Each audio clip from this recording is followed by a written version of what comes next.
बच्चों, आज मैं एक लालची राजा की कहानी सुनाने जा रही हूँ। प्राचीन समय की बात है कि एक राज्य का राजा बड़ा ही लोभी था। उसके पास किसी वस्तु की कमी न थी, फिर भी उसे सोना इकट्ठा करने की धुन सवार थी।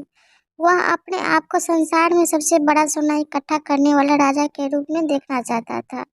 उसने अपने राज्य के कोष में पड़े हीरे जवाहरात बेचकर उन सबका सोना खरीद लिया। इतने पर भी उसकी इच्छा पूरी न हुई। अब वह सोना इकट्ठा करने के लिए प्रजा पर अत्याचार करने लगा। उसने अपनी प्रजा पर कई अनुचित कर भी लगा दिए। कर से प्राप्त धन राशि से वह सोना खरीद लेता।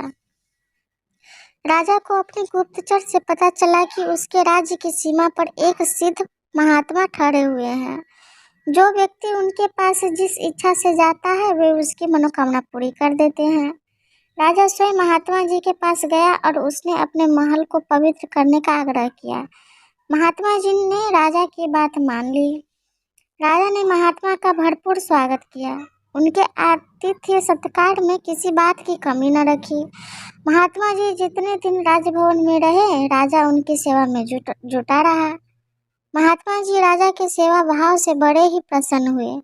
जाते समय महात्मा जी ने राजा से वरदान मांगने को कहा। राजा ने अच्छा अवसर जानकर अपनी इच्छा प्रकट की कि वह जिस वस्तु को छुए वह सोने में बदल जाए। महात्मा जी ज्ञानी, ध्यानी और अंतर्यामी थे।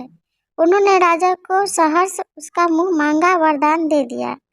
अब महात्मा ने राजा से विदा ली। महात्मा जी से वरदान पाकर राजा फूला न समाया। वह जिस वस्तु को छूता वह वस्तु सोने में बदल जाती। बहुत देर तक राजा सोना बनाने की क्रिया में लगा रहा।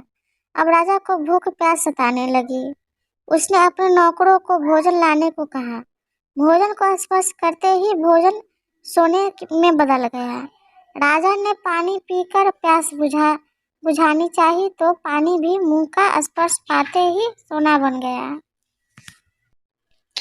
राजा को भूख और प्यास के कारण चिंता हुई, किंतु सोना पाने की लालच से वह भूख प्यास सह गया। थोड़ी देर में राजा के पास उसकी इकलौती बेटी आई। राजा ने अपनी प्यारी बेटी को गले से लगा लिया। राजा का स्पर्श पाते ही राजकुमारी भी सोने की मूर्ति बन गई। अब राजा स्वयं महात्मा की खोज में निकल पड़ा। महात्मा जी अंतर्यामी थे। राजा की इस दयनीय दशा को देखकर वे राजा के पास आए। राजा महात्मा जी के चरणों में गिर पड़ा और गिड़गिड़ाकर कहने लगा कि मुझे उसे सोना पाने का वरदान नहीं चाहिए। महात्मा जी को राजा पर दया आई। उन्होंने कमंडल से जल लेकर सोना बनी हुई वस्तुओं पर जल के छींटे मारे।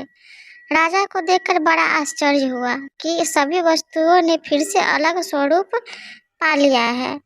राजकुमारी दौड़ी दौड़ी आई और अपने पिता के गले लग गई। महात्मा ने राजा से कहा कि जीवन का सुख सोना संग्रह करने में नहीं, परोपकार और सेवा और दया भाव से ही मन को शांति मिल सकती है। महात्मा जी तो चले गए, किंतु वे राजा को एक आदर्श राजा बना गए। इसलिए बच्चों, लोभ और लालच से दूर ही रहो और दूर ही रहना चाहिए।